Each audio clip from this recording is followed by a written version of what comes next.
So the big question is this: how do small business owners like us grow our leadership, develop our teams, and scale our business in a way that allows us to get our products and services out to the world, yet still remain profitable? That is the question, and this podcast will give you the answers. I'm Bradley Hamner, and this is the Club Capital Leadership Podcast. Welcome to The Bottom Line, a new weekly podcast series that we drop every Thursday to complement our weekly Monday podcast interviews with the industry leaders. These podcasts are going to be designed to give you short, impactful, and value-driven information that you can start using right away in your business. I value your time and attention and will do my very best not to waste it. Just get what you need and go. So with that, let's get into today's episode. Welcome to another episode of the Club Capital Leadership Podcast. My name is Bradley Hamner, your host. We have a repeat guest, Steve Suggs. Steve is all things around recruiting and talent development, but really around acquisition of A players on your team. I know you're going to get a ton of this. Last time we had Steve on was I think September of 2020. And so much has changed, and I really got a ton out of this. I love the way that Steve approaches certain things and just his philosophy, but then he also backs it with science and with research and with data. Can't wait for you to hear this episode with Mr. Steve Suggs. Are you an agency owner looking to grow your revenue, increase your bottom line, and better manage your taxes? Club Capital is here to help. Club Capital is the largest accounting and advisory firm for insurance agents in the country, providing monthly accounting, tax strategy, and CFO services. Way more than bookkeeping and your everyday run-of-the-mill tax prep, Club Capital is focused on providing financial and tax advisory services that help you plan and forecast your agency's performance. Their financial dashboards and agency forecasting tools help you better understand your agency's historical performance, create and measure future targets, and see how your agency compares to your peers around the country. Imagine what it would be like to understand the impact to your bottom line when deciding to hire a new employee, or forecast the impact rate changes or commission rates will have on your business. With over $200 million in tracked annual revenue and $140 million in tracked annual expenses, Club Capital has the data and the team to help you make better informed decisions for your agency. They will help you turn that back office stress into the backbone of your agency's success by giving you the tools to take your agency and your leadership to the next level. Visit club.capital today to book a solution overview with one of our business consultants. Club Capital, way more than a CPA firm. Vision is the first step towards success. It's time to level up your agency. And Coach P Consulting will help you do just that by using the same strategies he used to sell over 700 life insurance policies in 2021 alone. Now, this is not your regular one and done type coaching. You'll get personalized coaching 2 days a week, every week of the month, and you'll get a live look behind the scenes of his team training and an office that's performing at the highest level. There's a reason Coach P Consulting is the fastest growing coaching company for insurance agency owners in the country. Coach P will train your team alongside his own and show you the exact steps they're taking to achieve Chairman Circle, exotic travel, and multi-line presence club, and be one of the few agents to be selected to have a third office. So whether your goal is to be at the top of your local market or amongst the best in the country, this training will give you the strategies and the tactics to get there. For just $250 a month, you'll get high-level coaching each week from someone who is already getting it done at that level, and his strategies work, and it's time to put them to work for you. Sign up at coachpconsulting.com and get your first full month for free when you mention the Club Capital Leadership Podcast. Steve Suggs, welcome back to the Club Capital Leadership Podcast. Well, thank you very much. Appreciate the opportunity to be back. Excited to have you. Before we hit record, we were talking about it. Can't believe it's been almost 2.5 years since you come. And whenever you last came, it was September of 2020. We were just 6 months into the pandemic and so many other things that we talked about at this point. So we won't go back. We always usually start with background and origin story. I encourage people to go back to that episode and hear a little bit more around Steve's background, his origin story, and kind of how he got to where he is today. So I encourage you to do that. So we're just going to jump right into it if it's okay with you, Steve. I think that since that period of time, I mean, it was the case pre-COVID, pre-pandemic, but man, seems to be far worse than it ever has been from business owners, agency owners, finding quality candidates. It's like it's under a pressure cooker that they've always tried to find A players, but man, they're having a hard time. What are you seeing? Why is that? Why has that been so hard over the last, year and a half, 2 years? What's happened? Well, the answer to that question is multidimensional. Let's talk about the cultural impact of the situation there, and then the way that agents go about it searching is also a piece of that puzzle too. So as far as the culture goes, prior to the pandemic, we were in a cultural crisis. And the crisis around hiring good people is related to a drop in work ethic. It's related to a drop in a sense of responsibility. And that's multifaceted. Our school systems have gotten to the point where they've lowered their standards because everybody passes. Colleges have lowered their admission standards. Colleges work on a financial budget. They've got to have students coming through. They've got to have students taking out government loans and coming and getting an education. And not only that, but they have to have freshmen who come back as sophomores. And if you were to look at these statistics, colleges were having a tremendous problem with not just enrollment and getting people to come to college, but getting them to come back the second year. They were failing out. It was too hard. They didn't want to come back. So colleges have lowered their standards. You'd be surprised at how many major universities do not use the SAT and the ACT anymore. It's not one of the measurements that they use. So when that happens, our education system is feeding into this, well, life is just hard. Don't make life harder for me. Parents are like, I don't want my kids to have to struggle the way I did. So, it's an iPad at age 8, a car at age 15, and all of a sudden they don't learn work ethic. They don't learn a sense of responsibility. And then they get into the job market. And what all of this does is it causes people to have this sense of what is important to me is happiness and no stress. Because that's what has been provided in their life. The parents provide happiness and no stress with no problems. And when you don't have problems, you don't learn responsibility, because unless you're willing, there's always a mountain to climb, and life is full of problems and life is full of challenges. And until you can define meaning and purpose in your life, this is why I'm here, this is what I want, this is what I want to do, and then decide I'm going to pick up that load and I'm going to trudge up the mountain to get that. Well, we never get to that place where we decide I'm going to be responsible. I'm going to pick up a load. I'm going to walk up the mountain until we have problems, until you're in a situation that you don't like, you don't have enough money, you don't have a career, you don't have an expertise, and all of a sudden now nature kicks in. I want a family. That's nature.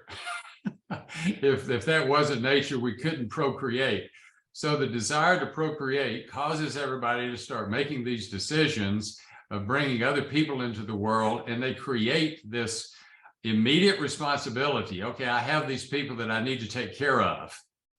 Uh-oh, I didn't study the way I should have. I didn't learn a skill.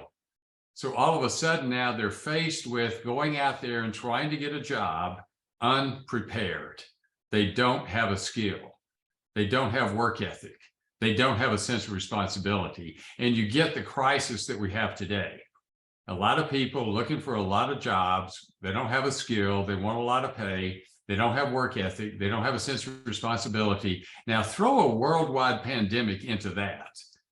And what's the solution to the worldwide pandemic? Well, let's just give everybody money not to work. Let's just give all these businesses that are losing money, let's just give them money. Let's feed this sense of lack of responsibility with a solution of don't give you any responsibility. And so we're kind of right back to where we've always been. Agents who are trying to build a team. The number one thing that's needed for a person to survive in a State Farm office is that is a very responsible job. I'm taking on the responsibility of giving financial advice. I'm taking on helping ensure someone's assets, their livelihood, their ability to earn money. And it's my job as a risk advisor to do a good job for them. That's a job with a lot of responsibility.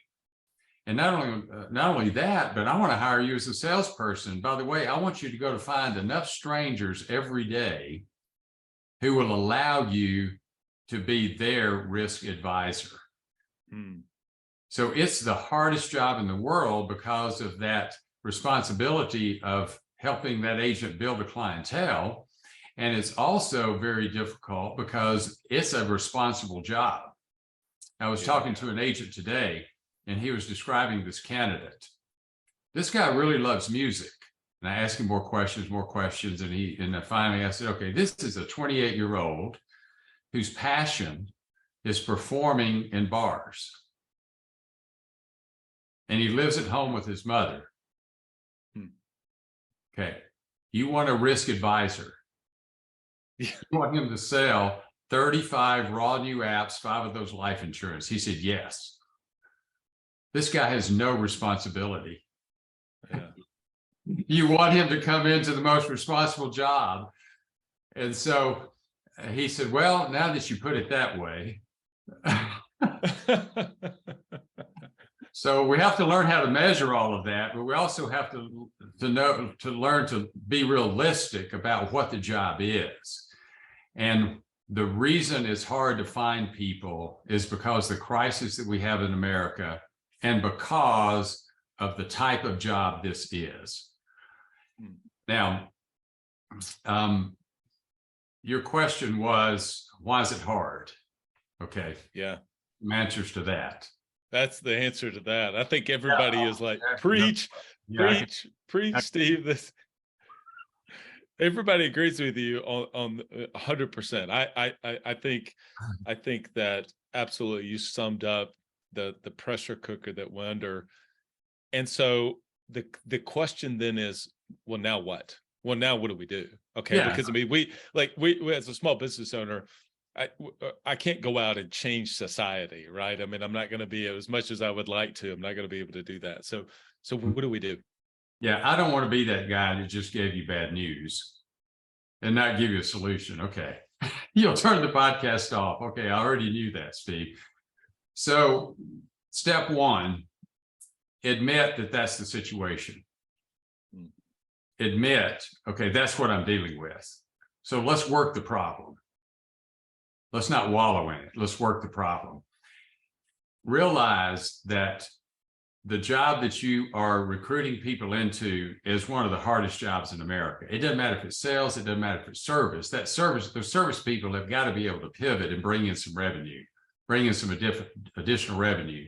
You are building a sales organization, not a service organization, a sales organization, the hardest sales job in America. So you have to realize that. That's what I'm recruiting into. And yes, the bar is high.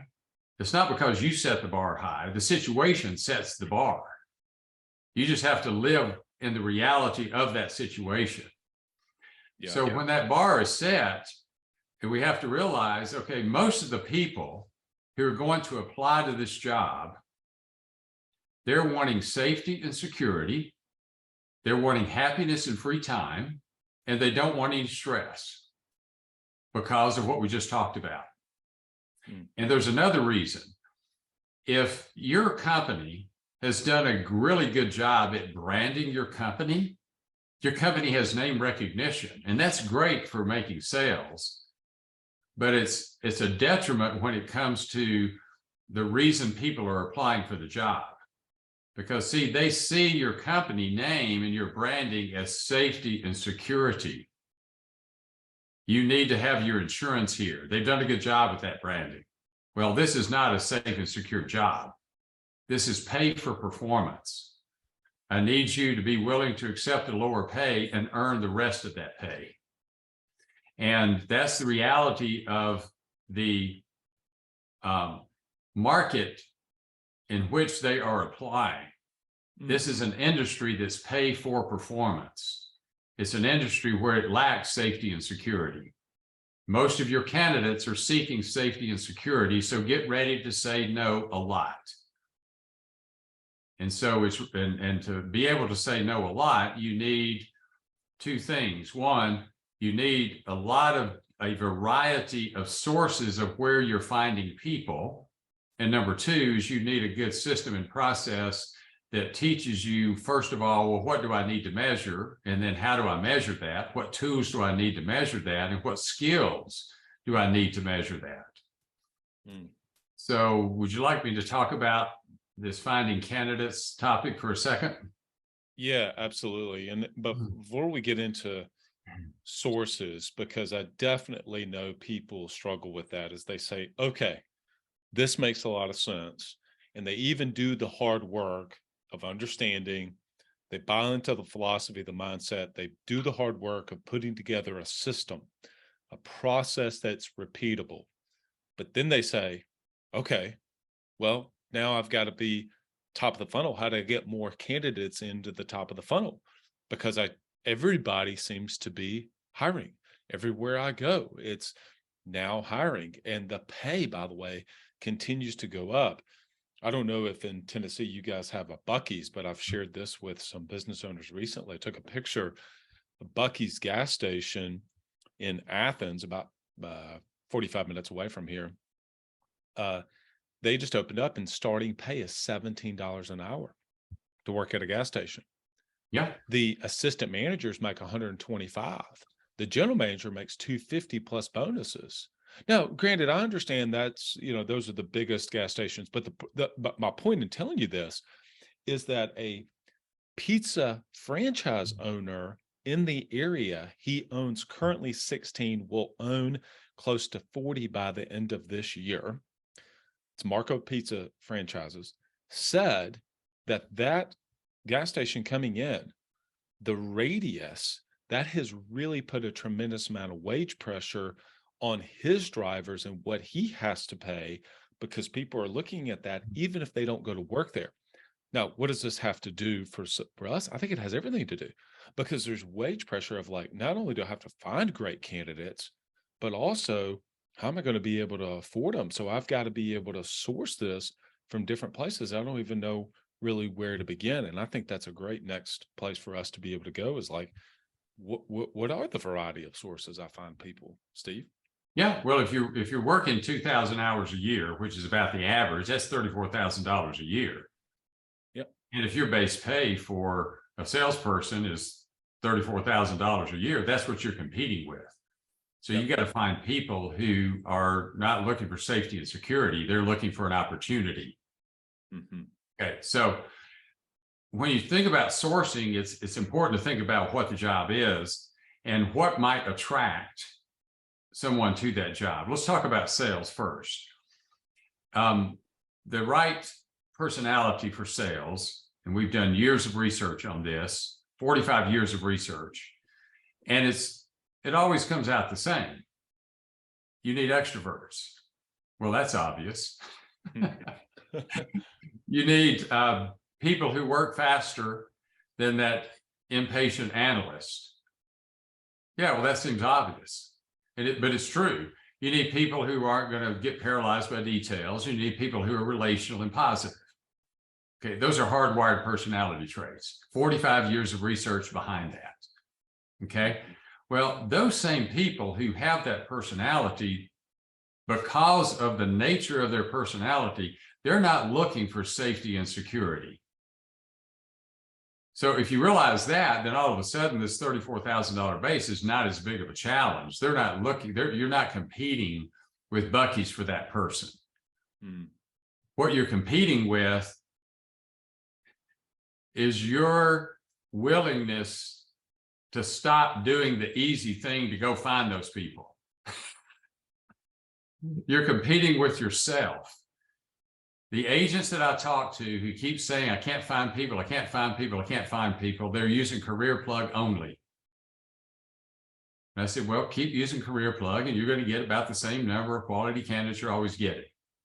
You have about as great a chance of finding an agent aspirant on Career Plug as you do at winning the lottery. Now, I'm not saying don't use Career Plug. You have to use it. but you have to begin to use a proactive approach.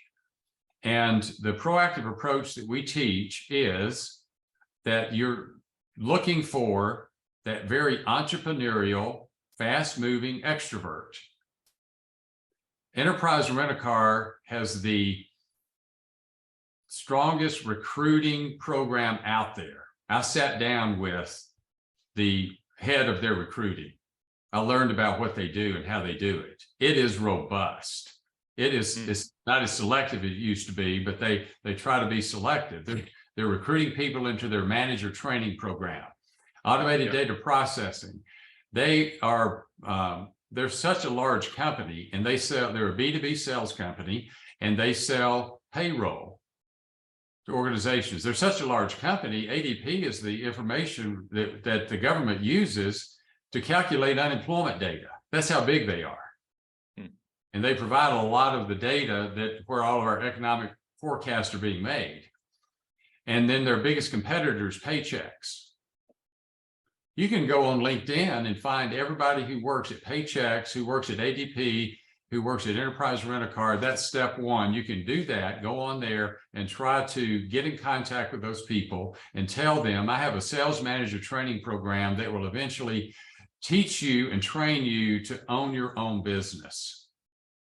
You're not going to attract the person looking for safety and security with those words and that message. You're going to attract that person who is sick and tired of getting up every day and going into office and having to vacuum out cars in their necktie and sell somebody $5 extra for their damage waiver. And thinking, well, maybe in about 18 months or 24 months, I might be able to manage another Enterprise Rent-A-Car where I have to compete with $17 an hour with Buc-ee's down the street. And so I'm having to get the worst people in here. I'm having to work twice as hard. They're having the same challenges. You just got to get the message to them about your opportunity. And you can do that with LinkedIn. You can go to LinkedIn and pretend all you have to do is click on the jobs tab on LinkedIn. Every single company in your town who's using LinkedIn to post jobs is and to find salespeople is going to be there. Mm-hmm. So why do you want to find companies who are posting sales jobs in your town? They have salespeople. And if those salespeople are on LinkedIn, and you do the search, you search for everybody who works at that company who's advertising for a sales job, and their salespeople who have a LinkedIn account will be there. You reach out to them. I have a sales manager training program. I'll teach you to eventually own your own business. If you're entrepreneurial and you want unlimited income, please get in contact with me. So you can find every company in your town who has who's hiring salespeople using LinkedIn, and there will be dozens and dozens of them. And if you don't have time to do that, hire a team member to spend 1 hour a day doing that. And I've got this written out in details. I have word tracks written out, and all you have to do is email me at stevesuggs@mac.com and tell me that you want the LinkedIn strategy. I'll email it to you. Man, I love that. All right. Well, we just lost everybody. That's all you need. Mic drop. Steve, everybody jumped off the podcast, Steve, and went to LinkedIn and started doing this right now. That is awesome. That is so good. I love taking a concept from kind of a high level down to an eye level and actually giving some specifics. I think that is so good. Now let's give some credence, by the way, to if somebody says, okay, Steve, get this. This is great. I do also, my business is growing. We've invested, we've been able to get some sales team members. We do need some account managers or customer service, et cetera. I need to find good people there, right? I need to be able to keep the customers I got and give them a great experience. And so I'm also looking for somebody there. What are some of the tips and best practices for looking for that position? when I hear that, I hear it a lot. My first question is, to what degree do you need them to be able to pivot? Will it upset you greatly and you feel like you're paying them too much if they can't pivot at all? That's number one. Number two is, do you want them to pivot and pass it off to somebody else? Or number three, is it you only want them to be able to pivot and close? You need the hybrid, the sales service person. That's the first thing you have to determine. What do you need right now? If you're sitting in your office by yourself, pivoting is not important. Right. So that's a different answer to the question. You know, you call me about a candidate, you say, I need this person to be in service. I go through that questionnaire. What's your immediate need? Okay, so let's take them one at a time. My immediate need is I'm in my office by myself. I need help. Yeah. Okay. Well, we're going to go through the process here, and we're going to administer the CTS. The main thing that we're going to be interested in here is their pace of work. Because if they can't keep up with the pace of work, they're going to be stressed and they're going to quit. So we're going to measure, does this person have the wiring in the brain that causes them to be able to multitask? And that involves several personality traits. Are they extroverted enough, not extroverted enough to close a sale, but to have a conversation with the customer at the level that you need? Are they relational enough, and are they positive and coachable? So we can measure that. And also, are they intelligent enough? And then we can measure the intelligence piece with an assessment and look at their education level and look at their work history and get a good idea there. We can use the CTS as a personality test to see about that pace of work and positivity and coachability. And then you're going to have to interview for work ethic, sense of responsibility. Are they looking for happiness, or are they looking for somewhere to land where they can do a great job and earn every penny you're going to be paying them? So we know what the parameters are. So if you need that person to pivot and pass, they need to be a little bit more assertive and extroverted. If you need them to pivot and close, they're going to have to work just a little bit faster, because if they can't get that service transaction taken care of fast enough, the person's got to get back to work. They don't have time to pivot. So pivot and close is work a little faster, have the energy level and the extroversion to be able to close the sale. That's so good. That's so good. I love the way that you break that down into something that people can really, somebody is hearing that and saying, all right, let me think about, what do I actually need? Because don't you think that, I'm curious, actually, I don't want to lead that question. So let me ask it this way. What do you typically see? I'm sure initially, maybe some people, whenever you talk to them, they say, I just don't really know. I don't know. I just know I need to get somebody in. What is the breakdown, maybe percentage wise, if you're able to break it down that way, of what you typically see whenever you ask, is it one of these three? Well, there are, the answer to that question is the two different situations. Okay, one, somebody calls me up and says, Steve, I'm not using your system. I haven't been through your training. I've just been kind of winging it. Okay, so that's a long answer to that question, if that's the situation that person is in. And if that is the situation that they're in, I'll say, well, here's how I can help you. I'm going to train you on what to look for. I'm going to give you the tools on how to measure that. And you can schedule telephone calls with me, and I'm going to continue to train you and consult with you while you make this decision. So now we're into the situation where they're watching videos, they're reading information in the book, they're having conversations with me, and they call me, and here's how it goes a lot. See, I really like this person. Okay, why do you like them? Okay, well, they took the assessment. Okay, so you like them because they took the assessment. Okay, we're off to a good start here. Okay, why else do you like them? Well, I did the interview and they were very enthusiastic. Okay, which interview question did you use? Well, I've put some questions together. Or did you use the one on page 16 through 19 in the field manual that we discussed before in our last phone call? Well, no, I haven't done that yet.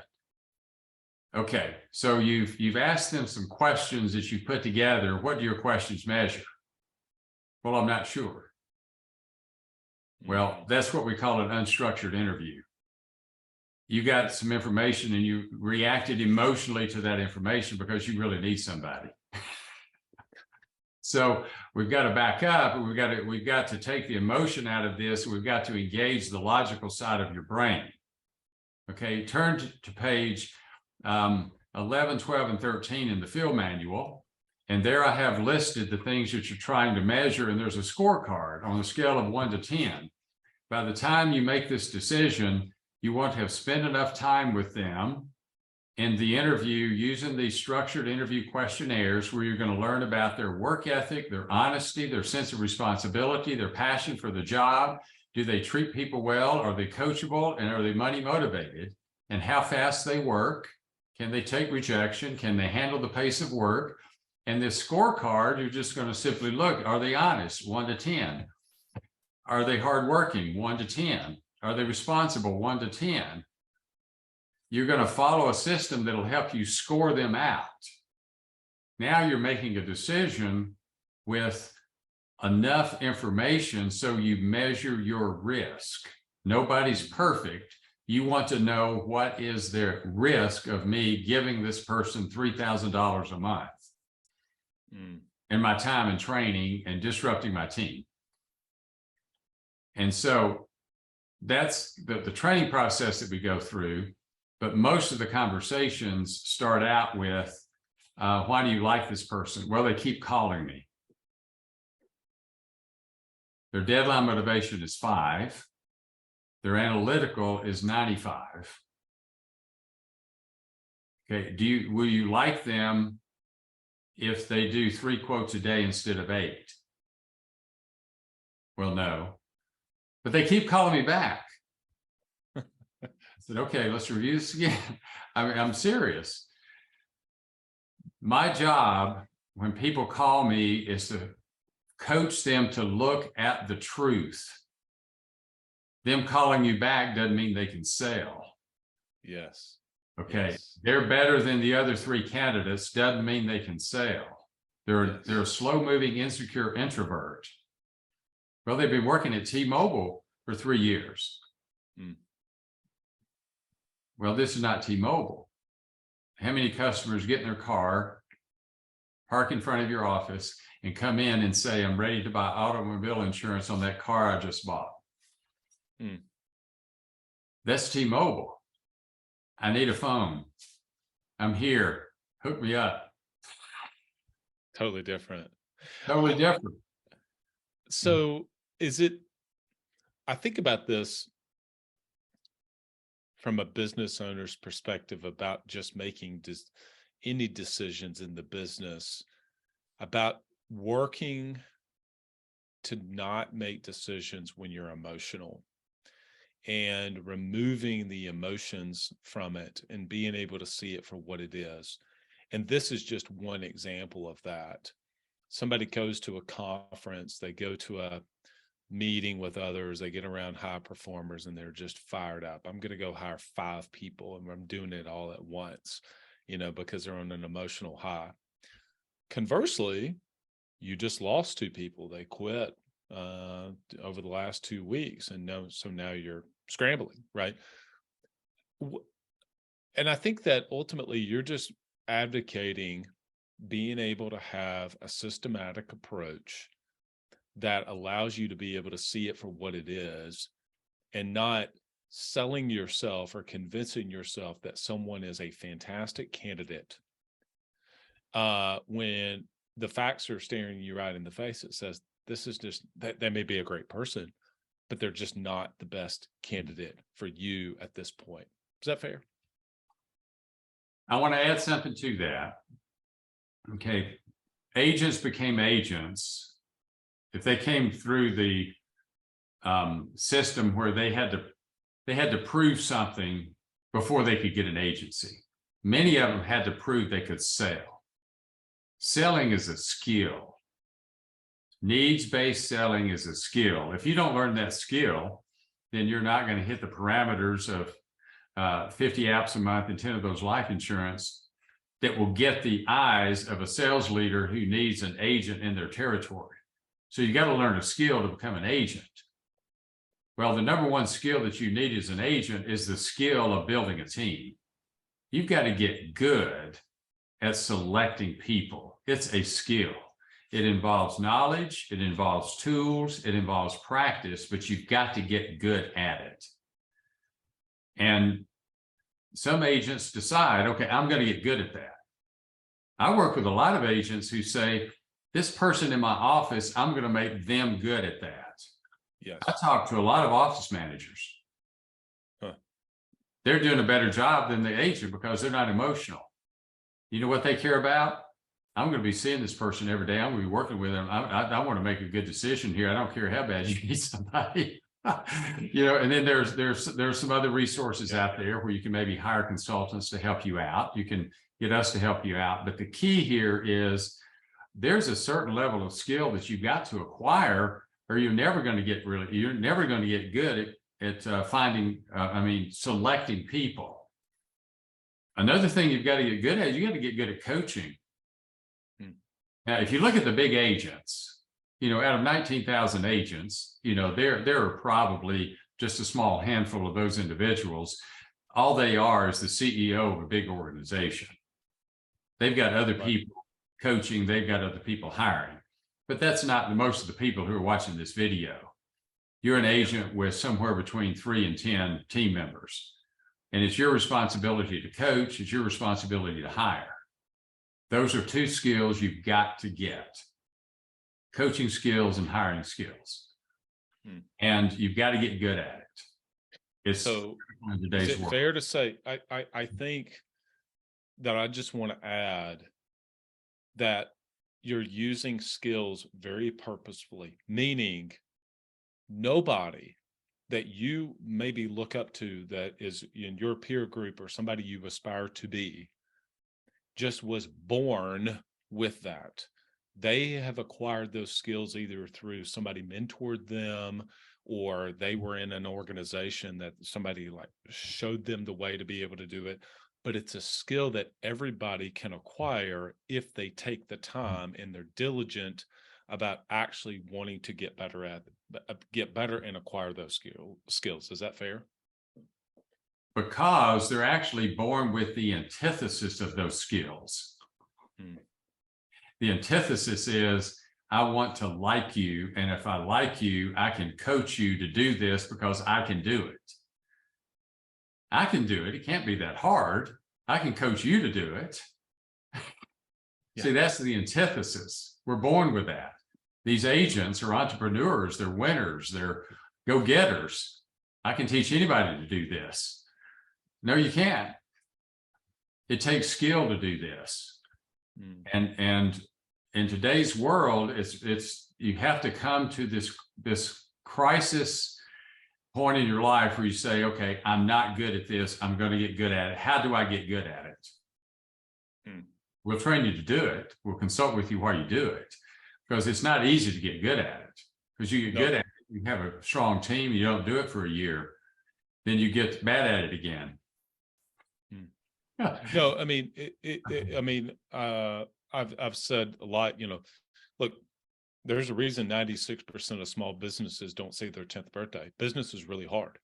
Yeah. And as you mentioned earlier, actually saying that, hey, this job is hard is better than making it, oh, it's going to be a rosy, it's going to be an easy path. I mean, the most challenging times in my business is when I've learned the most. The most challenging times in my life have been when I've learned the most about who I am and my purpose and the mistakes I've been able to make. And so therefore, like, ultimately, if things are not where you want them to be, you can develop these skills of building a team. You can develop the skills of coaching, but it is going to be hard work. I mean, you have to get yourself around the right environment of other people, and you have to do the work. You can't just say, I want to do the work, and then wonder why I don't have a team full of 8 players. Easy doesn't pay much. Yeah. True. I got to ask a question. You and I, before we hit record, you mentioned something, and I said I wanted to bring this up. So I was talking to a business owner, Mark, the other day, and he was sharing with me that he was, he had his process laid out. So kudos to him for even having a system in place. And so he's going through the system, and his team comes to him and says, hey, we think that people are just getting frustrated because it's taking too long. Now, he shared with me how long it was taking. I don't think it was taking too long at all. I think he was actually being pretty methodical. And so because of that, the team could speed him up, right? And so in sports, you and I are big sports fans. And so, whenever a team is like, oh, that other team is purposely speeding that team up and getting them to play in a way that they don't want to. Talk about this idea that sometimes the candidates, they just don't want to go through the process. And so therefore, the business owner starts to make shortcuts, starts to shortcut their own process that they said that they put into place. I want to start by saying this. I've heard successful agents say that if you are a very successful agent where you're paying tax on $600,000 to $1 million a year of income, you don't notice how much it's costing you when you make a bad hire, as much as that agent who has 3 team members and they make a bad hire, and payroll every payroll day is a huge challenge to them. Mm-hmm. So I will say this, most of the people that I have heard say that, they're big agents who don't know how much it costs to hire one person. So speed up your process. Well, first thing is, when you say speed it up, my question is, speed up what? Do you actually have a process? So if you're going to speed up, you're going to just speed up doing the wrong thing. You're just going to do the wrong thing faster. Yeah. So let's assume for a second you have a process. Do you need to speed up that process? Well, here's how you can speed up. Stop doing so many first interviews. You're somebody sends you a resume and you give them the career plug assessments, which if you look into the validity of those assessments, you need to try to convince yourself that they're actually valid assessments. We've done the checking on that, and the personality assessment on Career Plug is not valid. If you want me to show you why it's not, please contact me. I'll be glad to do that. The math verbal is okay. So what your process is, you give them those assessments and then you interview them. And you spend 30 minutes interviewing, and you decide, oh, I'm not going to hire them. And you do that again, and you do that again. So you spent 3 hours today, 5 days a week, 15 hours this week interviewing people. Well, if you want to speed up the process, let's have them do an assessment that, number one, that really truly measures their intelligence, and number two, will tell you, do they even come close to having some of those traits that you're looking for? And you can bounce that off of the resume and their education level, and we can begin to get some insight here. Should I even pick up the phone and call this person and have a 30-minute interview with them? And so the objection that I get there, well, how long does it take to do the assessment? Well, 45 to 60 minutes. I have a hard time getting people to do that. Okay, when you hire them, what are you going to ask them to do? First thing, what do? Get a license, right? How long is that going to take? How many modules does it take for an agent to go through before you're comfortable with them discussing your products with them? Bradley, do you know the answer to that question? How many modules? There's a lot. It's hours. So before they're even productive, they got to get licensed. They got to go through the modules. You got to spend a lot of time training them. Okay, bounce all of that, and the money you're paying them. Let's say that it takes them 2 months. You're paying them $3,000. That's $6,000. 3 months. You're going to pay them $9,000 while they're training before they're even productive for you. Okay, 45 to 60 minutes, really? They won't take 45 to 60 minutes, and you're about to ask them to go get licensed and do all those modules. That's the perspective from which you should look at what you're asking them to do on the front end. If they won't do that, then it's really difficult to create an efficient process. And the reason this is frustrating you so much is because you don't have any other sourcing methods. Your only sourcing method is this one method. Therefore, most people who apply have a high school education and 3 retail jobs. They're slow-moving, insecure introverts who have never done anything very difficult in their life. They're looking for safety and security, and they sound good on the phone. And you're spending 30 minutes interviewing that person before you ask them to do anything. That's why you're frustrated. So to relieve the frustration, there's no simple answer to relieving the frustration. And that's this question. You need to should I speed up my process? That falls into the category of, how do I make this easier? There's no simple answer to this problem. It's a very complex problem. There's no simple answer to it. Speeding it up is not a simple answer that works. Selling somebody on the career, really getting them excited. Now they're excited, so you're excited. It's a simple, easy answer. Hire people who are athletes. I hear that all the time. All athletes are competitive. No, they're not. So we try to look for a simple answer to a complex problem. The answer is, you got to have a system. You got to get good at it. That's a hard answer. But easy doesn't pay much. How many business owners do you think you've talked to over the last 10 years? 10 years. If you look at what I do on a weekly basis, I have phone calls with somewhere in the neighborhood of about 10 to 14 business owners a day. And I've been doing this for 22 years. And prior to that, I built a successful Northwestern Mutual business and was a sales leader there. So the numbers are big. And I don't just talk to agents. The largest Verizon dealer in America is a client of ours. They have 6,000 salespeople. They use our system. Renewal by Anderson, the largest dealer in America, they hire in-home salespeople. They use our system. I had a conversation yesterday with an individual who was working for a nonprofit that needed to hire a fundraiser.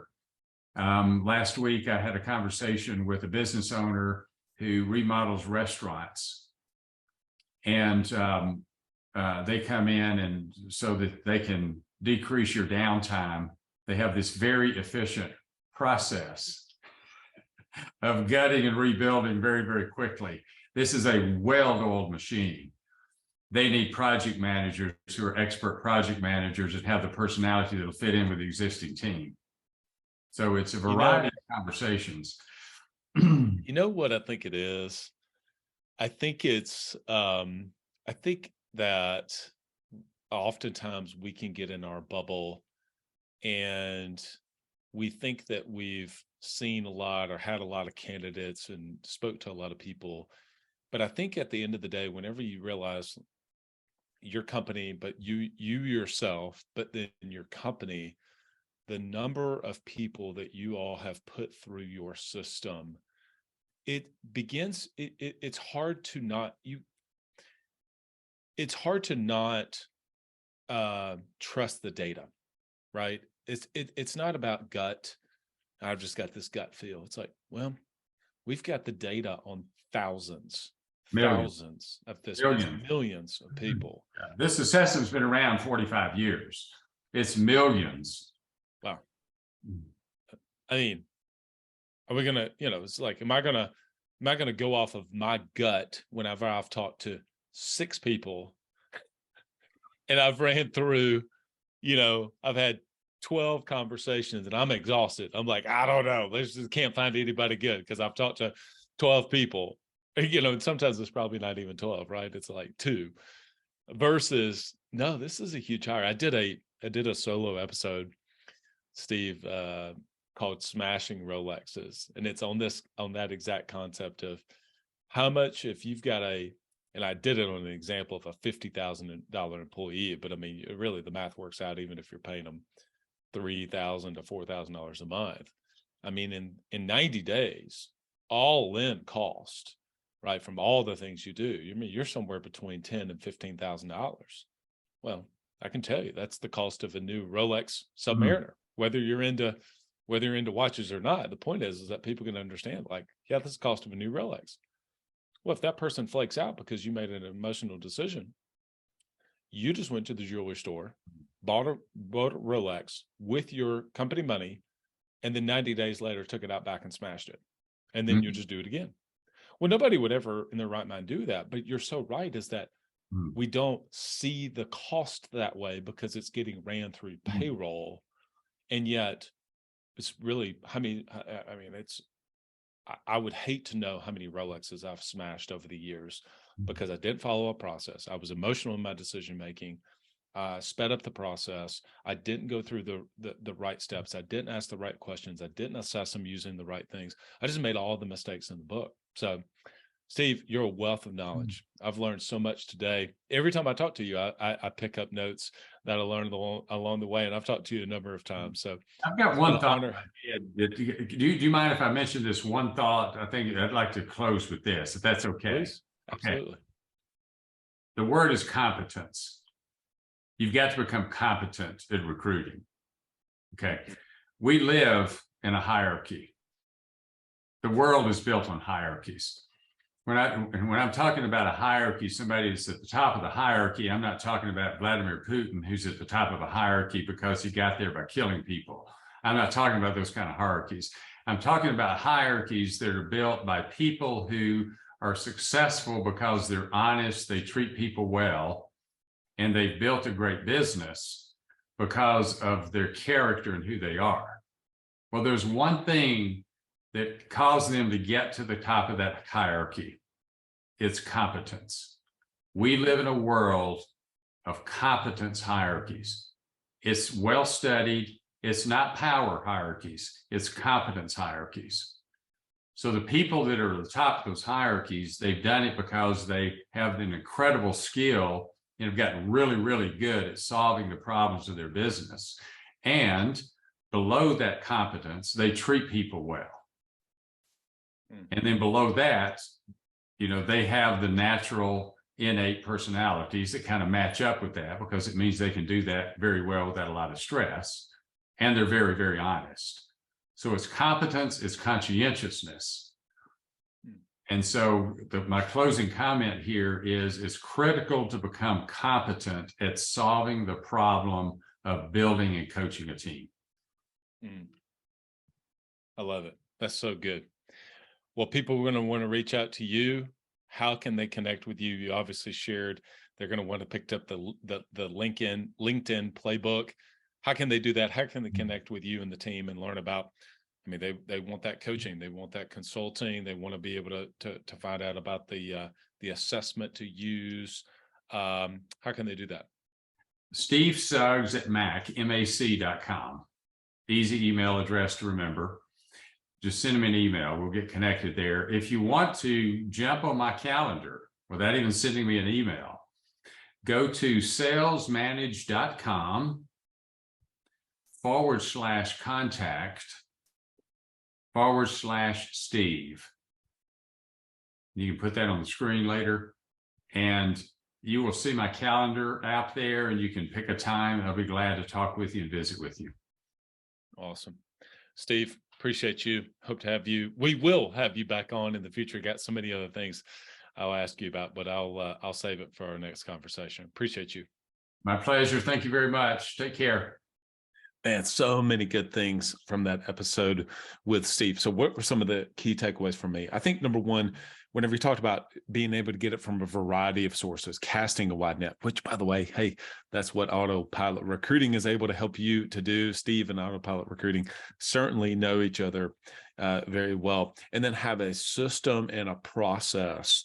Again, is what Autopilot Recruiting helps you to be able to do, but having a system and process, not only on the part that they do, but you having a system and process for the questions that you're going to ask, be very intentional with that. Did you pick that up from Steve?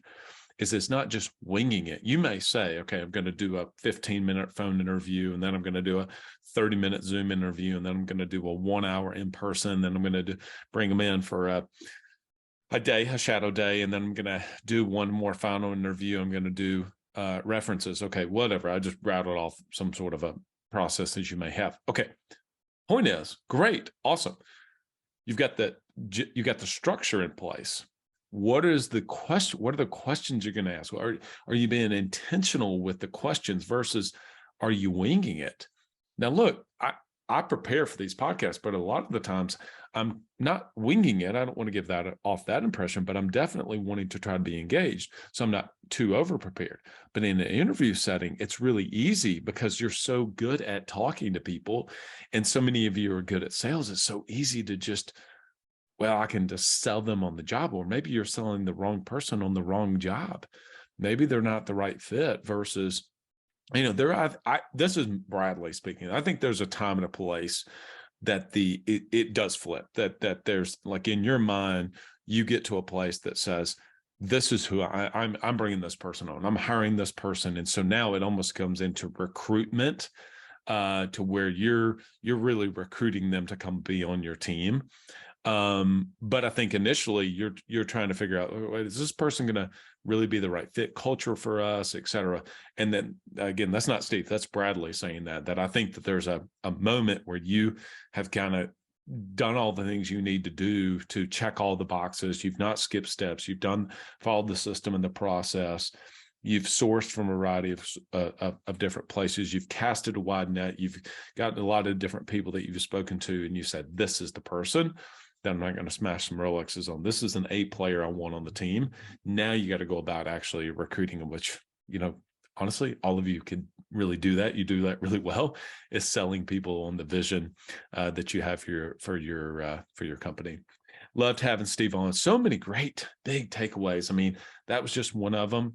Another one was his LinkedIn playbook, just the things that he talked about right there about reaching out to companies or finding people on LinkedIn that has a company that's recruiting salespeople. They have salespeople. Sounds so obvious to hear that, but it's like, oh man, I never thought about that. So that was obviously a really good idea. And then certainly whenever he talked about enterprise, et cetera. So if you want to get in touch with him, go to Sales Managed Solutions. If you want to email him and get that LinkedIn playbook, go to Steve Suggs at mac.com. Loved having Steve on. Hope to have him back on in the future. Pretty obvious, as we were talking about casting a wide net. It's exactly where Autopilot Recruiting really comes into play. And as I said, Steve and Alex and the team definitely know Steve, and they do maybe think about a few little things here and there, but they're absolutely directionally aligned. And so you can fit the CTS profile in the process that you have set up with the team at Autopilot Recruiting. So go to autopilotrecruiting.com and let them know, hey, I'm ready to hire some A players. I want to be committed to this process and do it the right way. And they can help you to be able to do that. Autopilotrecruiting.com. Well, then let's take the next steps. And once we get them on board, once we get them on campus, we got to take those 5-star recruits and we got to continue to develop them. We're not just going to throw them out there and say, good luck to you. No, they need to be trained and developed, and they need to be pushed and worked out. And they got to go through the whole onboarding system. Well, maybe you don't know where to start with that onboarding system, but if you're working with Coach P Consulting, he'll be able to share with you exactly how he onboards team members. How fast can you get them up to speed? And what does that look like? Is that 30 days, 60 days, 90 days? Those type of things are the things you're going to learn when working with David at Coach P Consulting. CoachPConsulting.com. Let David know. He'll give you the entire first month off if you mentioned that you heard about him on the Club Capital Leadership Podcast. Just recorded an episode actually today, and the discussion came up around identity. You can adopt the identity of being the CFO of your business. I already know that you have a lot of hats to have to wear. You have to be CEO, COO, CSO, CMO, CFO. I mean, there's so many different C-suites that you're wearing all of those hats, and it can be a lot, but you can learn how to wear the hat of CFO. Knowing your revenue, your profit margins, what the percentage you're investing in on a monthly basis in team, in marketing spend, in business development, in your building, et cetera, and knowing kind of where the top agents are investing their money on a monthly basis to get the highest return. That's what Club Capital helps you to be able to do. And one of the second really biggest investments that you're going to make is on marketing, and knowing my direct response spend versus my branding spend, et cetera. Well, that's what DirectClicks is able to help you. Go to directclicksinc.com. They can help you with your SEO. They can help you even with your social media now. They can help you with your Google pay-per-click campaigns. directclicksinc.com. Great episode with Steve. Till next episode, everyone. Lead well.